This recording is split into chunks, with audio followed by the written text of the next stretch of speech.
Alışverişin yeni adresine hoş geldiniz. Hitap Market, kaliteyi, tazeliği ve uygun fiyatı tek çatı altında buluşturuyor. Her gün özenle seçilmiş taze meyve ve sebzeler, raflarımızda yerini alan güvenilir markalar, geniş ürün yelpazemiz, modern ve ferah mağazamızla alışverişin keyfini çıkarın. İhtiyacınız olan her şey en hesaplı fiyatlarla elinizin altında. Güler yüzlü ekibimiz size her zaman yardımcı olmaya hazır. Çünkü biz müşterilerimizi yalnızca misafir olarak değil, ailemizin bir parçası olarak görüyoruz. Haftalık kampanyalarımız ve özel indirimlerimizle hem bütçenizi koruyor hem de alışverişinizi keyfe dönüştürüyoruz.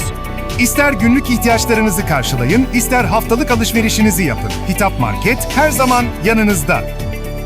Tazelik, güven, uygun fiyat. Alışverişin güvenilir yüzü Hitap Market.